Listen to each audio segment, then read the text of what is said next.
Et si l'on découvrait la France en silence? J'ai voulu tester les plus belles routes de France en voiture électrique. Prouver qu'on peut rouler sereinement en donnant au voyage une nouvelle dimension.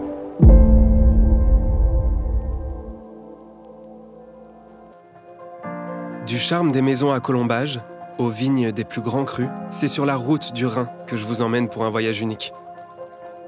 Mon expédition commence ici à Mulhouse, dans cet imposant bâtiment de briques rouges. Dans les années 60, cette ancienne filature de laine fut totalement transformée en musée de l'automobile par les frères Schlumpf, de véritables mordus de voitures.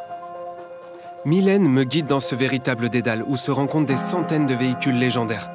Donc c'est un très grand musée, le plus grand musée automobile du monde, où on comptabilise environ 450 véhicules, des premiers véhicules à vapeur aux voitures plus des années 70-80.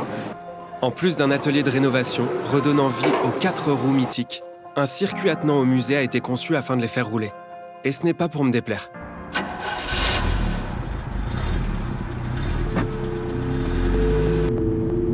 Passionné depuis l'enfance, Pierre nous accueille à bord d'une DS de 1976 en parfait état. C'était vraiment le Graal pour moi qui a toujours rêvé d'une DS étant petit. Et c'est une voiture qui a une belle histoire, on va dire.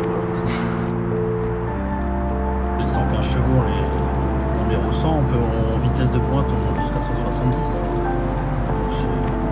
C'est agréable. Tout le monde a le même ressenti une fois ressorti de cette voiture.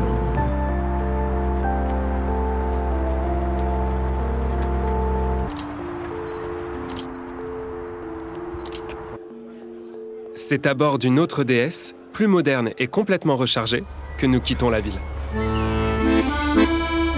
Eunavir, l'un des plus beaux villages de France. Ici, maison à colombage côtoie la petite place de boutique artisanale. Le temps est comme suspendu. Et j'en profite pour savourer l'un des incontournables de la région, le fameux bretzel alsacien.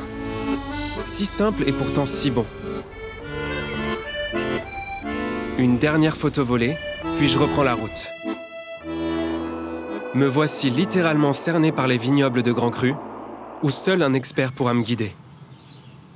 Déjà, on est dans une région monocépage, c'est-à-dire qu'on élabore des vins avec un seul cépage, du Riesling, du Sylvaner, du Pinot Gris, du Gewürztraminer, du Muscat, du Pinot Noir.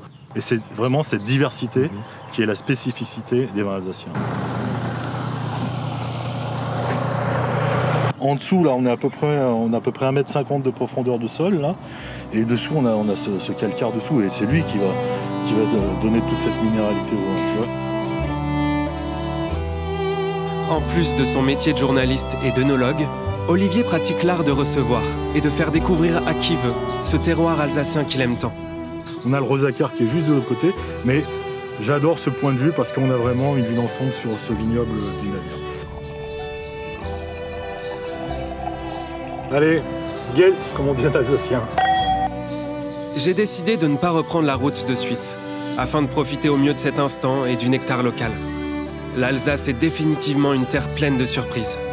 Perdu au milieu des vignes, je contemple toute la complexité de son terroir, comme la richesse de ses habitants.